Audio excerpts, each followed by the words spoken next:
everyone, and welcome to episode 283 of the Medieval Podcast. I'm Danièle Cybulskie, also known as the 5-Minute Medievalist. Although they're often presented as a sort of living, breathing set decoration, the women at aristocratic courts in the Middle Ages served many different functions, from the practical to the ceremonial. Educated and influential, these women served as ambassadors not only of their gender, but often of their families and places of origin as well. So, what was it like to be a daily companion to the elites of the medieval world? This week, I spoke with Dr. Caroline Dunn about the lives of ladies-in-waiting. Caroline is Associate Professor of Medieval History at Clemson University and the author of many works on women's history, including Stolen Women in Medieval England, Rape, Abduction, and Adultery, circa 1110 to 1500. Her new book is Ladies-in-Waiting in Medieval England. Our conversation on what it was like to be a lady-in-waiting, how a woman got the job in the first place, and how she might influence the dynamics at court is coming up right after this. Well, welcome, Caroline, to talk about ladies-in-waiting. I am so happy to have you on the podcast because this is such an interesting topic, and I absolutely loved your book. So welcome to the podcast. Thank you, Danielle. Thank you for saying that, and I'm very excited to be here. So you're talking about ladies-in-waiting in late medieval England, and you're mostly talking about from the time of Henry III to the time of Henry VIII. Why did you pick this time to talk about ladies-in-waiting? Well, I'm happiest in sort of the 1300s and 1400s in medieval England.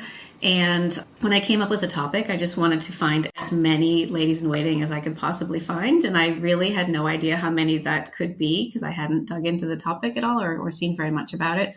And so I started in the 14th century and then went backwards and found that, as with so many other things in medieval English history, it's really Henry III, 1230s, where you do start to see a lot of records. And so my earliest wardrobe account, I think, was 1236. And the wardrobe account lists the people in the household and the materials they got for clothing. And so 1236 became my official starting point. And then I went up to Catherine of Aragon because the more I thought about it, the more I thought that she could be considered England's last medieval queen. And it's kind of odd when we think in terms of male-driven kingships and dynasties to stop after Henry's first wife when he still has 5 more to go. But there's a lot of changes that take place with Catherine of Aragon. So there's continuities from the previous reign. There's people who move from Henry's mother's household into his wife's household. And it just didn't seem like a natural ending point. Whereas the Reformation and the high turnover with Anne Boleyn coming in seemed like a real change in court dynamics. Yeah, it really feels like the expectations placed on Catherine of Aragon are so different from the ones placed on Anne Boleyn. And part of it, I think, is because of these old ties with her Spanish heritage. But I mean, we can get into that more. Mm-hmm. But I think that it makes total sense to stop in between Henry's wives. I mean, he still has so many more to go. And most of them are English, and that foreign aspect is something that I was really interested in. How many women come over with queens? And Henry, of course, has Anne of Cleves as 4th wife, but only for a millisecond. Mm-hmm. And then it's English-born queens for the rest of the century. So another reason why Catherine was a good stopping point. Yeah, absolutely. So you talked for a second about digging into wardrobe accounts as one of the ways to find out what's going on with these ladies-in-waiting. What other sources do you go to find out about these women? Because they are sort of peripheral in many ways. How did you find out about them? I did a lot of digging. I had to do detective work looking at such a narrow topic. It was just casting my net very widely and reading secondary sources, other scholars who had looked at royal households, kings, queens. There are books on like Queen Eleanor of Provence, for example, where there's a selection on her household and then a smaller selection on the female members of her household. So that sort of thing introduced me to the kinds of sources that I would be able to use for this project. There was a very helpful colleague at the National Archives who also said, at that topic, well, don't just look at the wardrobe rolls, look at the issue rolls. E403 is the official designation of the National Archives. And he was right, because that's where I found all sorts of annuity payments made out to these women who served. So clothing is a major reward that they received. Clothing was much more expensive in the Middle Ages than it is today. And then in the 14th century, especially, a lot of women received these annual payments or annuities. And luckily for them, it wasn't just while they were working, but they were given for her whole life. So it was a kind of a retirement policy as well. And they just showed up at the court and came, or the exchequer, and came and got their payment, usually twice a year. I love that, shouting out to archivists and librarians, telling you where to go. And I think that they are often the forgotten, the unsung heroes, but sometimes we really need their help to find out more about a topic, where to look. Yeah. Okay. So how do you become a lady in waiting? How does this happen? I find most of them when they are already in position. So that's not the easiest question to answer. But there are glimpses that we can find. First of all, a lot of courtiers are married, and women remain on, at least by the time we get to the 14th century, a lot of women are remaining on after they have gotten married. And so we have husband and wife at court, and then they have a daughter, and daughters show up in the records as well. So we might have a mother who is a damsel of the Queen's chamber. That's the official lingo. Even if she's married, she's called a damsel. And then we have an underdamsel, and that is a person with the same surname who can be traced to that mother. Their nieces, grandchildren, relatives, very commonly selected. And then speaking of relatives, not just relatives of courtiers, but relatives of the queens, the women who come up at the higher levels, not in large numbers. And there's different trajectories with different monarchs, but there are some people who can be traced either to the queen's homeland, if she's a foreign queen, or to her more distant kin, like illegitimate cousin or legitimate cousins coming in, second cousins. How much does a queen get a say in who's going to be hanging out with her? Because they're with her a lot of the time, most of the time, some of them even overnight, every night. So how much of a say does a queen get in who's going to be with her? I wish I could really answer that question. I can only answer sort of one in the negative, where this is slightly out of my time period, but in the 1530s, so getting into Henry's third wife, Jane Seymour, there's a really great letter collection that details one family's attempts and successful attempts to get at least one of their daughters into the royal court. And one of them successfully achieves that. But in the conversation with the queen, it's reported that she will need to get Henry's approval first, so the king's approval. And so I don't know if that's just because it was post-Reformation and it was a delicate political time. I think that queens are able to select women that they are friendly with, at least as a portion of the women who are serving them. But it also seems that maybe some are placed into the household without concern for their interests or not. And I'm thinking here, moving back to the 14th century, the late 14th century, Edward III's mistress, Alice Perrers. She shows up as a damsel for Philippa of Hainault near the end of Philippa's life. And I suspect Philippa wasn't the one who instigated that, although we don't know that for sure. Yeah, that was immediately the example I was thinking of as well. Is like, this is a very obvious mistress to the king. Everybody knows it. And the queen kind of has to put up with her being in her household. Yes. Yikes. All right. So we talked a little bit about these queens being in the household, being part of the household. Tell us what they did. What did they do for the queen? That's my favorite topic. When I was a kid, my favorite book was really little kid picture book, Richard Scarry's What Do People Do All Day? So some of your readers might be familiar with Richard Scarry. And it was exactly as it said, except it was depicted with animals. So an animal doctor, a lion doctor, and pig farmers and things like that, and just their daily life and their occupations. And so when I thought about ladies in waiting as a possible topic, that's what I wanted to know the most. So how are they spending their days? And it's a very difficult thing to come by because that's not the sort of thing that record keepers of the Middle Ages are making note of. they are keeping track of the finances. So the kinds of records that we tend to have, they are financial accounts like the annuities, like the wardrobe list that I've already mentioned. But sometimes you can sort of tease out how the ladies are involved through the sorts of things that are mentioned in these accounts. So the clothing that is delivered and handed over to Matilda de Wilmington, one of the damsels. And so we imagine that she is not just interacting with this person delivering this, maybe paying them, then taking it to the queen or taking it and storing it. Maybe if it's just fabric, she's going to be the one who is going to be manufacturing that into a finished garment.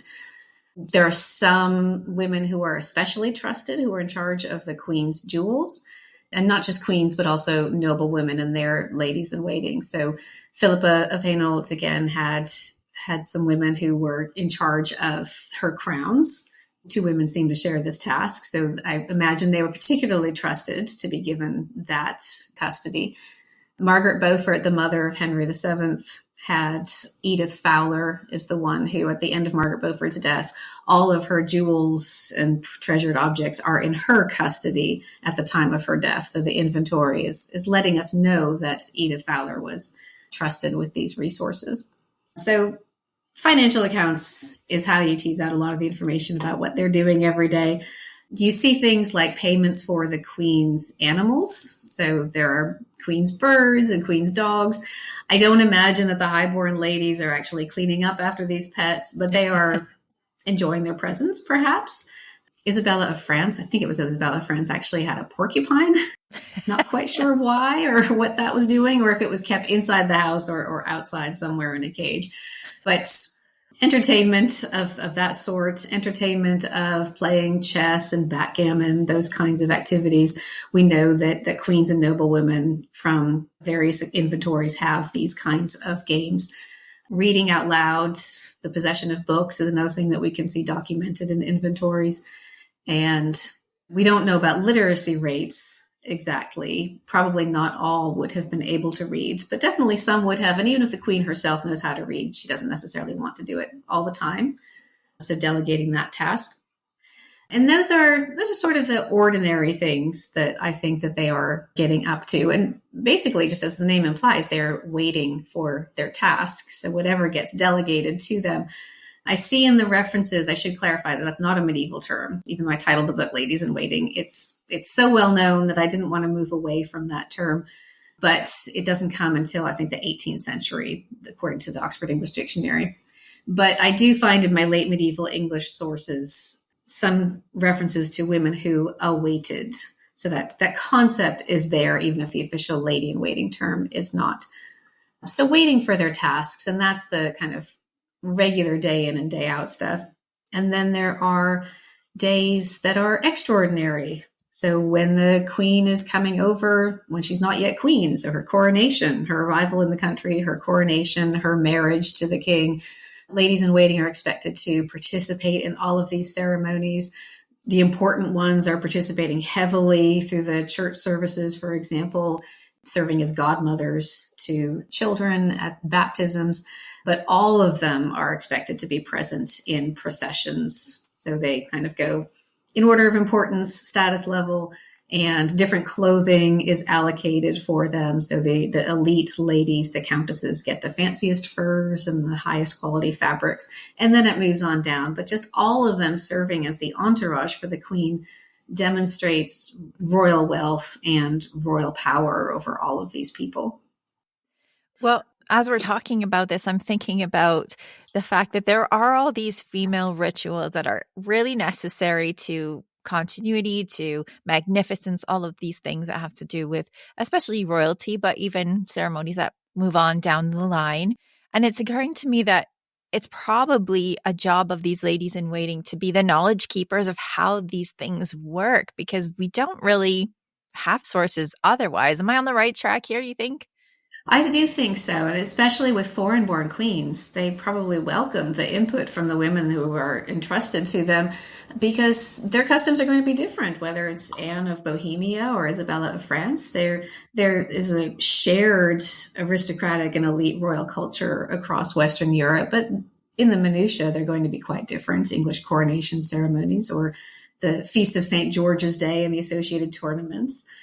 And so I think they do need to turn to these women for information, as do the foreign women that they bring with them. Like what kind of clothing are they wearing in England in 1390? Some of Anne of Bohemia's attendants are made fun of for their clothing. We don't know for sure that they stuck with that clothing and they were determined because that's what they're comfortable with, or if maybe they were thinking about changing their fashion taste to become more accustomed to the English styles that the native-born ladies told them about. Yes, I think we definitely see that in the Tudor period. Lots of people make a big deal about the difference in hoods, right? Spanish hoods to French hoods, things like that. But this is happening much earlier as well, the influence of fashion. Yeah, and fashion's really important, I think. And I came to that conclusion not from any great interest in fashion myself. This is not a video podcast, thankfully, but just as I did the research along the way, thinking about the expense of clothing. And so all of these resources devoted to bedeck these, not just the female courtiers, but their husbands and brothers and sons and all of the men at court. It's a vast amount of sums to make all these allocations of furs and fabrics to these courtiers. And again, as I said before, this is talking about how important and wealthy the monarch is. This is showing off him. It was important for the women to be dressed not just wealthily, but also beautifully, because diplomats would come and they would see this and compliment sometimes, or some examples of descriptions of English courtiers, female courtiers being beautiful, sometimes concerns that maybe they were not living up to standards. And so it does seem to be very much a propaganda way of looking at things. So I think it's important in that sense. It's important also in perpetuating relationships among these women, between these women, trickling down from the queen. And so it was not unusual for women to receive in wills or as outright gifts articles of clothing coming from the queen. And they would wear them. They would tailor them to their fit, but they would wear them, and they would wear them proudly, because that is a garment that has touched the queen. It has this royal aura around it. And even if you are a countess, you're very high up in medieval society. But this is another way of demonstrating how high up you are, because people would know that is Queen so-and-so's former garment, and she gave it specifically to this woman as a sign of favor. Yes, it would be definitely something to show off to your rivals, right? Mm-hmm. I got this directly from the queen, and maybe you didn't. And one of the things that you mentioned that we haven't mentioned so far that gets passed down to ladies in waiting down the line is hair ornaments and head ornaments, right? Yeah, sometimes the bequeathing of coronets. At least one woman in Isabella of France's lifetime, it was when Isabella was the dowager queen, when she was widowed, she was given a circlet of gold, I think, so a small crown. And I think it was lent to her. The source is not clear. I don't think it was actually given outright to her, but I think it was lent to her for her marriage. So the queen is promoting the marriage of her damsel to another courtier. There's some interesting hairstyle examples showing up in artistic work. We have the Luttrell Psalter from the 14th century that has a handmaiden who is combing the hair and starting to affix the hair of an elite woman. And my favorite reference is one to the daughters of Henry IV, whose servant, female servant, Catherine Puncherton, was paid to shave their heads, which I'm pretty sure was not shaving them bald, but shaving their hairlines, because a high forehead with a receding hairline was the fashion of the era. Mm-hmm. You can see this in a lot of manuscript illustrations where the hair is way, way back on the head. I haven't seen that come back around since then, but No, it was certainly fashionable at the time. Probably it will. So you talked a little bit about Isabella supporting a marriage of one of her ladies. So let's talk about how becoming a lady in waiting was sort of a marriage market for them as well. Let's talk a little bit about that. Yes, I did find a lot of examples of the royal family promoting marriages. And so we see that so-and-so will get a gift of £40. And again, it's the financial record that is, they need to keep track of this money. So that's why it was saved and shows up for us historians. So £40 given to Edmund and Agnes because of their marriage or after their marriage as a consequence of their marriage. So we have to imagine the monarchs maybe behind the scenes with the parents and the family members. We don't know for sure that, except in some cases, that the monarchs are deliberately promoting the specific marriage between these two individuals. But they did like to have their courtiers married to one another. It's just these trusted people who are forging relationships, and they are going to be continuing to serve loyally the dynasty as it moves forward. And so there are all these grants to support the marriage. And then we sometimes see the children that are coming out of it and gifts to godchildren. So the child of Edmund and Agnes might end up as a godchild of the king or the queen, and then they themselves receive gifts from the monarchs. It's easier to find these kinds of references that document marriages made than to know for sure if every single lady is married. So I did some statistical analysis trying to figure out like exactly what percentage could I find in any particular household. And it changed over time so that almost all of Eleanor of Castile's women at the end of the 1200s were married or widowed. So they had been married to courtiers. And then the rates that I found were more close to 50%. But again, I think there's probably more marriages out there. It's just hard to know. There are not as many unique surnames as one would like in medieval England. And especially when you get into the elite realm, the same families are perpetuating. But it could be that this person who has the same surname as this woman is her husband, but it might be her brother, and it might be a second cousin, and it might be a very distant cousin that they don't even know each other very well. Sometimes I could find that information and sometimes I could not. So I think there's probably more married courtiers out there than I could find.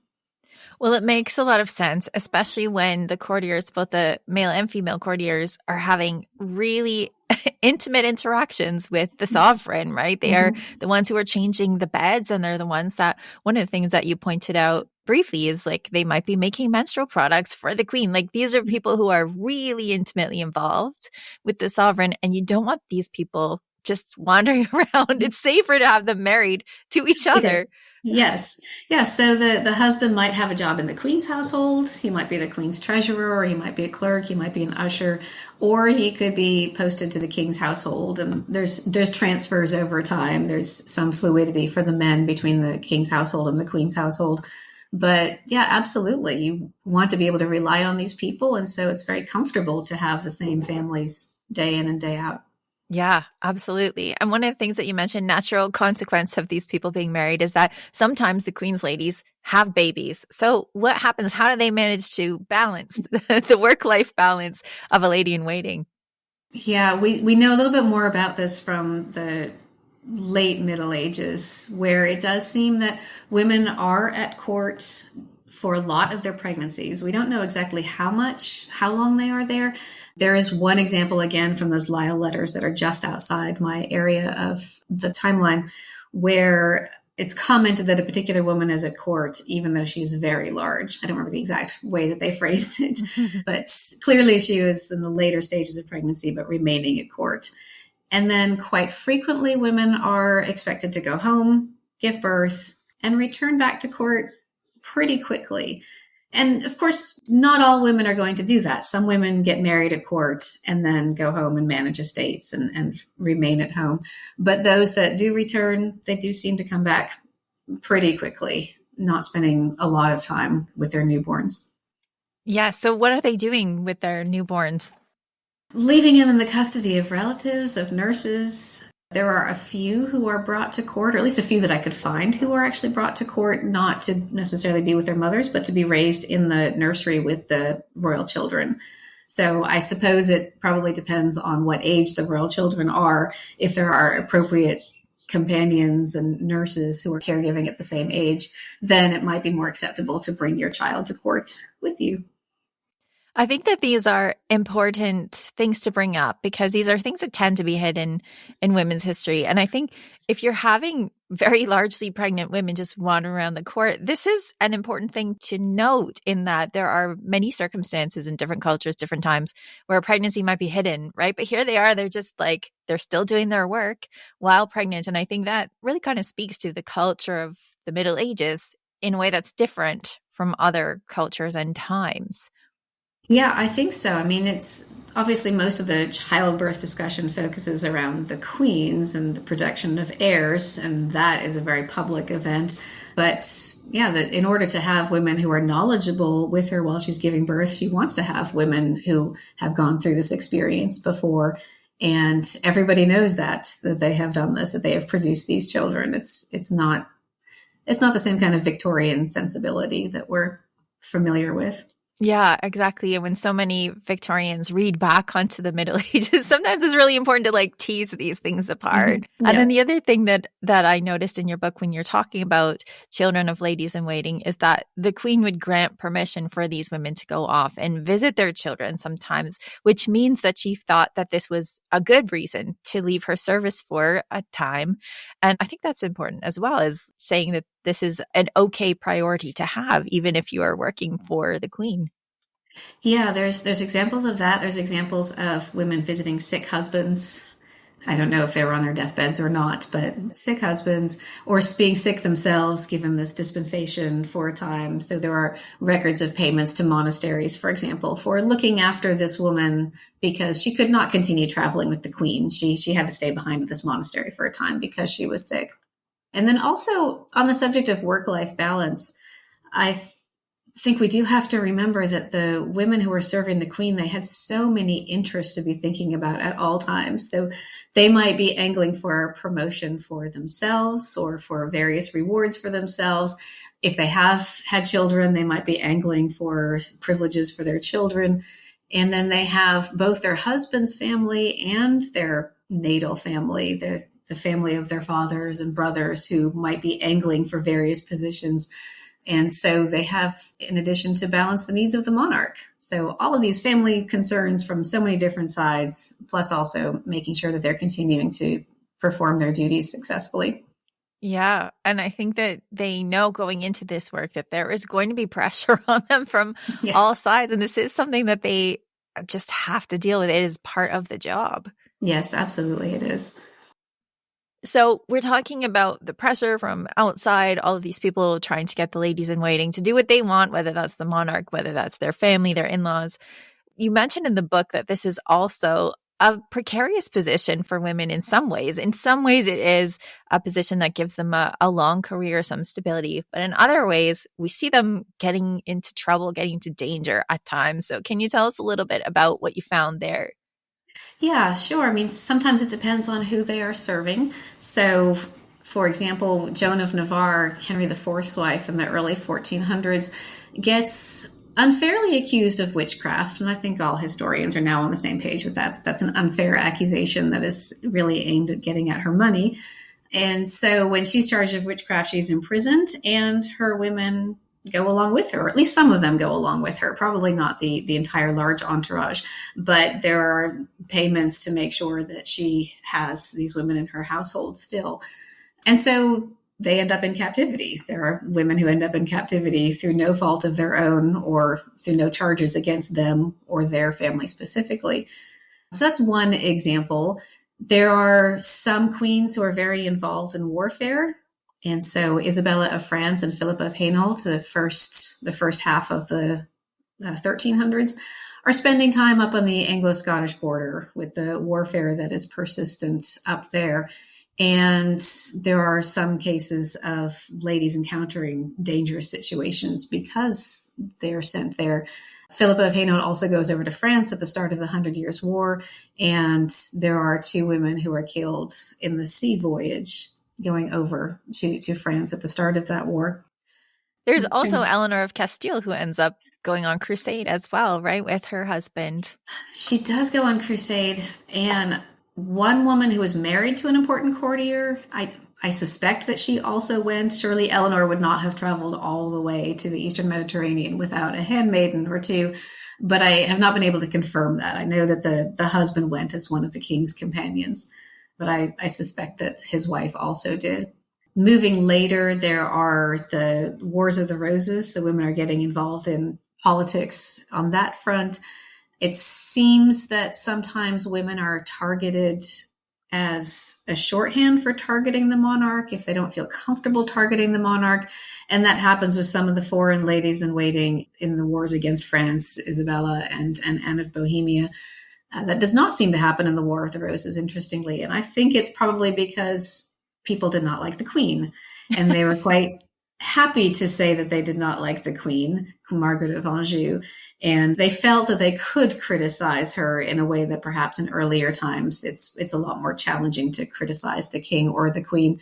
And so Margaret of Anjou felt the brunt of that. And even though she did have foreign relatives and other courtiers who were at her court, they are not the ones who seem to be attacked. They seem to be going about the normal lives of being a lady in waiting. Yeah, Margaret of Anjou didn't have a lot of champions to come She to her did not. rescue. No, I feel for her. Yeah, absolutely. And speaking of Wars of the Roses, one of the most exciting ladies in waiting moments that you have in here is the Duke of Buckingham's son really relied on, I think was it his nurse or governess that was taking care of him in a very perilous situation, right?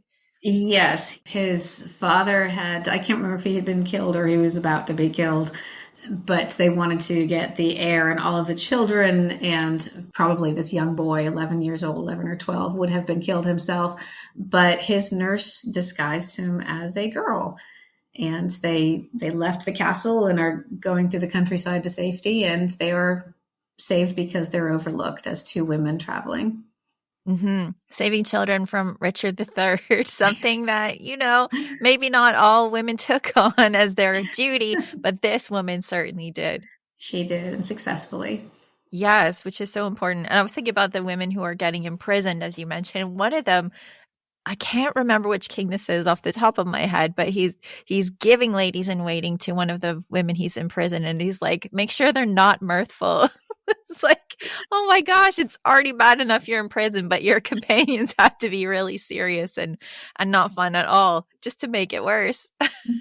Need to be sensible, need to be pragmatic, looking out for government interests. Yeah, don't let her have a good time in there. Yeah, absolutely.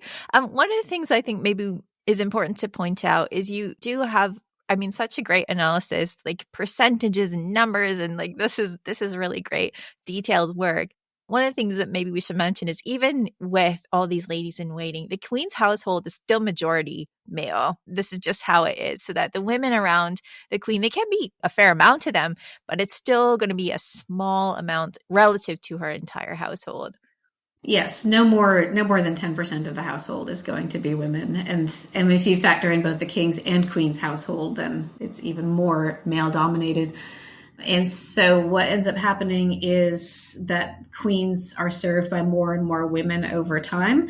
Generally, they're served by more courtiers over time. So the proportion of women doesn't necessarily change, but there are more women at court. There's more visibility for women at court. It was more frowned upon in the early Middle Ages or at least in the post-conquest English Middle Ages, to have women, there's strict restrictions against them. And sometimes they say, okay, well, only if she's definitely married to a courtier. But the phenomenon of maids of honor, young girls entering a marriage market that's so prominent in the Tudor era, we don't find that very much in the early Middle Ages. But then there's this acceptance that women do need to be at court, that they fulfill these certain functions, not just to get the queen dressed and looking pretty for the day, but so that the men at court can find marriage partners, the entertaining in the games and the dances and the banquets and the tournaments, that the women not participating in the tournaments, but being important witnesses and audience members of these tournaments. So there are generally, over the course of the Middle Ages, more women at court. Yes, and I think that this follows, as you're saying, that trend of chivalry where you can't have knights pledging themselves to women if the women are not there. So they have to be there, even if they're just kind of ornamentation. But you get the sense that they're not just ornamentation, right? These women are working behind the scenes to put forward the cases of maybe their families themselves and maybe the greater good of the kingdom. Is that something that you're noticing? Yeah, sometimes. Certainly there's a lot of maneuvering for themselves. And I do want to say that that's not just the job of women, female courtiers. It's something that men have to do too. So whether the man is an usher or a yeoman or a clerk or a stable boy, he's trying to maneuver and get positions for himself and for his family. So sometimes those kinds of activities are seen as female, they're gendered female because they happen behind the scenes. It's informal, inveigling, but the male courtiers are having to do that too. And then in terms of women involving themselves on behalf of the kingdom, certainly the women who are supporting Catherine of Aragon during the Reformation crisis, they are doing what they believe is best for the kingdom. So some of them are continuing to send her information after she is sent from court. Some of them are traveling to be with her after she is sent from court and refusing to swear the oath of loyalty that Henry insisted upon after the birth of Princess Elizabeth. So holding firm for their convictions, and they're believing that Catherine of Aragon remains the rightful queen and should be governing the kingdom alongside her husband. And I think that this is an important moment when we're talking about Catherine for sure, but I think you can apply it to many other queens where you have women who might have come along with the queen from her own homeland, and now they are aligning themselves with what is best for the queen within her new context and making sure that they're loyal to her within the new context. And this is a dicey thing, I think, to come from somewhere else and juggle these loyalties, not just familial ones, but also ones of kingdoms, sort of proto-nations. Mm-hmm. Yeah, when the Spanish women arrive, the English are making fun of them for their clothing, for their physical appearance. Thomas More calls some of them pygmies, and he uses some terminology to refer to them as dark-skinned, and I cannot remember what that specific terminology is, but critical and hostile to these women as being very foreign and different and outsiders. And then we have letters from Spanish ambassadors several years later complaining that they can't get as much information out of these women as they used to be able to get out of them, that they are behaving too much like English women and not being at all helpful when the Spanish ambassador is trying to get the specific information that they want to receive. I think that's kind of amazing where you have these women performing agency, even if it's just not returning their phone calls, right? I don't want to talk to you about this, so I'm just not going to. This is agency, even if it's not, leading a charge with a sword drawn.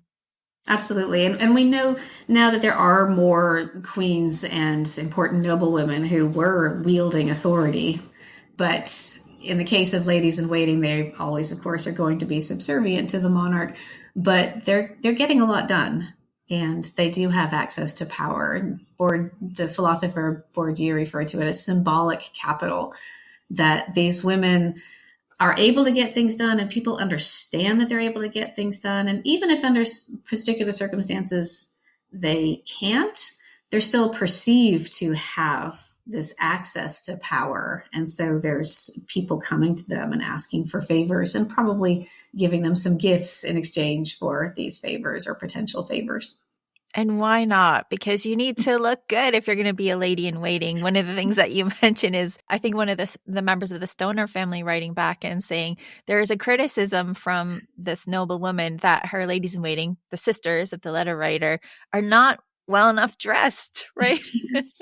And this worry that she's actually going to dismiss them. That's the message that comes down, that she spoke to me and she's going to fire you if you don't look the part, if you're not wearing sumptuous enough clothing to represent her well.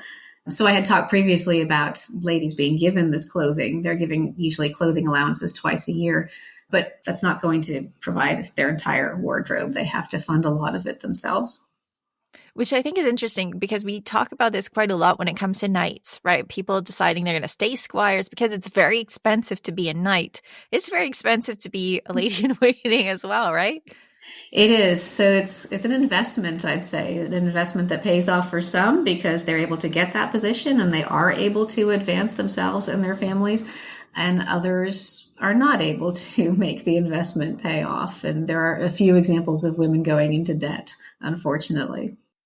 Do you get the sense that they need to provide pretty much everything from horses to accompany the queen to the outfits to all of these things? Or do you get the sense that as part of their job, as part of their room and board, they get things like a horse that they can use for a hunting party? What's your sense of that? Yeah, it is not really mentioned in the records, but it sounds as if anytime they're being transported anywhere, that it's the the queen's carriage and the queen's stable person who is in charge of provisioning that. So I think it's mostly appearance related expense that they are required to undertake. Probably travel expenses when it is for personal reasons rather than for official royal reasons. And then there's some gray areas in between that. For example, going on pilgrimage. There are a couple of cases of women having their pilgrimage payments made for them for undertaking this venture. And we don't know whether it is the woman herself who wants to go on this pilgrimage and her noblewoman or queen is supporting her, or if she is actually meant to be praying for her employer on that pilgrimage. But they receive the clothing gifts twice a year, and they're entitled to room and board. So they don't have those kinds of expenses. So the moment we've been talking about how ladies in waiting are helping with the queen while she is alive, but they also have roles to play when she dies. So what happens when the queen dies? What happens to her court? What happens to all her women? Well, first of all, there's the great big funeral to arrange, and a few times you see specific examples of additional grants of clothing. So it's not just the twice a year normal allocation, but specific mourning wear that is being made up for the funeral procession and the event of the funeral ceremony. And then upon Queen's death, I was able to trace some women into the subsequent Queen's households. It sort of depends on whether a son is inheriting from a father and whether that son is already married. So there's all sorts of variables because sometimes you have coups in 1399 and transitions like that. But tracing women across Queen's households after death, sometimes they are going into households of the children of the queen. So Philippa of Hainault's, when she dies, Edward III's wife, some of the women go into the households of her children, John of Gaunt, and so forth. Most famously, Geoffrey Chaucer's wife, named Philippa, was serving the queen and then ended up serving in John of Gaunt's household alongside her sister, Catherine, who famously was John of Gaunt's mistress. Well, I mean, they have to be asking themselves what happens to me after the queen dies, because the new queen is going to bring all of her favorite people. And if she's not English, they could be people who are completely from outside the court. And you just don't know. So I thought it was important that you traced what happened to these women afterwards, because I think that the way you're looking at them is seeing them as distinct individuals and really looking at what their lives were like. And so these individuals are going to be thinking about that quite a lot. What happens to me later? So on the topic of individuals, as we wrap this up, I need to ask you, when you were looking through this, did you come to have any personal affection for certain ladies in waiting, or for even some queens that you thought really treated their ladies well? It's funny for queens. I really like Philippa of Hainault, and she's one of the queens we know least about. It's just because she's left us such good records. I think that's the reason why I am partial to her and to her reign. As for the ladies, I'm not sure that affection is quite the right word, but the woman who brought me into this project, I have a special affinity for.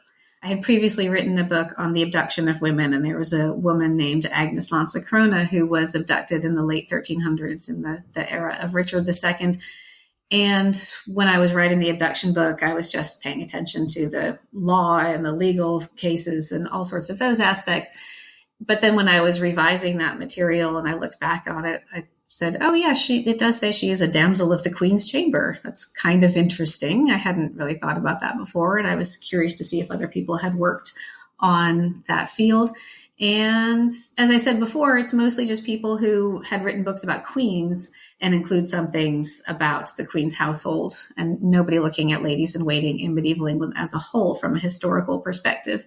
So Agnes Lancicrona is the woman who brought me into this project, and she was horribly vilified as this bohemian woman that's at a time where there's hostility against the king, Richard II, and the hostility gets attached to the foreign courtiers who are coming to serve alongside his queen, Anne of Bohemia.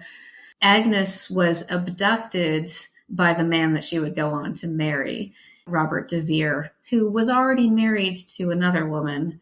And so it caused this great scandal at court, and it sort of magnified this great big situation where everybody seemed to be hating all foreigners, but she's really the only one that I can say was specifically criticized. It's kind of like everybody takes her story and applies it to all foreigners at court and say we don't like all of them because of this kind of behavior.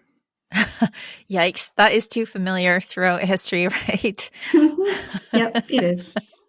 But I think it's important to talk about these women's stories. And as you have done, looked into them individually. And so I'm so happy that you came on to talk about this. I'm so happy that you are here and writing books about ladies in waiting, because I think it's such an important topic to really get at the everyday stuff that you're interested in, I'm interested in. So thank you so much for coming on and telling us all about ladies in waiting.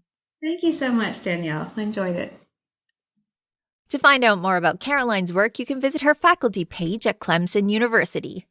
Her new book is Ladies in Waiting in Medieval England. Before we go, here's Peter from medievalist.net to tell us what's on the website. What's up, Peter? Hey. So there's a really interesting study about female scribes that came out of Norway last week. It's basically like trying to look for women who actually penned medieval manuscripts, and they were looking to see if they can find the information through like what they call a colophon, like just a little bit at the end where they say who they were. And often they'll come off, hey, I was a nun at so-and-so and pray for me, things like that. So what they did was they looked at a database of about almost 24,000 manuscripts and found that 1.1% of them were actually penned by women. That is not surprising, but I love to see that because we know that women were writing manuscripts or at least copying manuscripts. So it's really nice to see figures that this is represented, hidden figures, right? Yeah. So they kind of worked it out. If there's a million medieval manuscripts, 1.1%, it actually turns out that as much as like 110,000 medieval manuscripts were actually written by women, of which 8,000 survive. Yes, that's incredible. When you say 1.1%, it doesn't sound like a lot, but it represents a huge amount of work. So I love that this study has come out. Yeah. So it's really fascinating.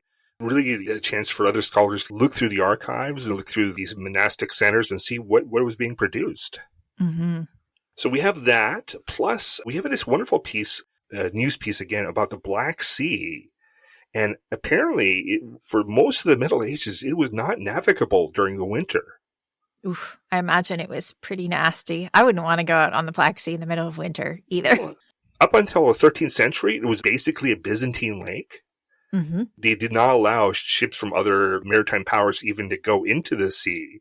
But eventually, the Venetians and the Genoese start sailing in, and they're having a lot of trouble just sailing around, and like, don't get caught in winter. Those storms will really tear your ship apart. Mm-hmm. Well, we were talking about global ships not too long ago, and you have to have the right ship for the right weather. So we've got that. Plus, we have a piece on the changing image of Saladin during the Middle Ages, and this really great piece by Richard Abels talking about feudalism, the history of this kind of concept. That's important because people are still debating about feudalism, so it's important to know where it comes from. Indeed. Well, thank you, Peter, for stopping by and showing us all of these amazing things that are on the website. Thanks. Thank you, as always, to all of you who continue to support this podcast and all of my work by not skipping the ads, by sharing your favorite episodes on social media, by reading my books, borrowing them from libraries, and lending them to your friends, and by becoming patrons on patreon.com. Patrons can access all sorts of goodies like medievalist.net's book club, extensive lists of open access articles, and access to this podcast ad-free. To find out more or to become a patron, please visit patreon.com/medievalists. For everything from ladies to the 80s, follow medievalist.net on Instagram at medievalistnet or Blue Sky at medievalists. You can find me, Danièle Cybulskie, across social media at 5MIN Medievalist or 5 Minute Medievalist. And you can find my books at all your favorite bookstores. Our music is Beyond the Warriors by Guy Frog. Thanks for listening, and have yourself a fantastic day.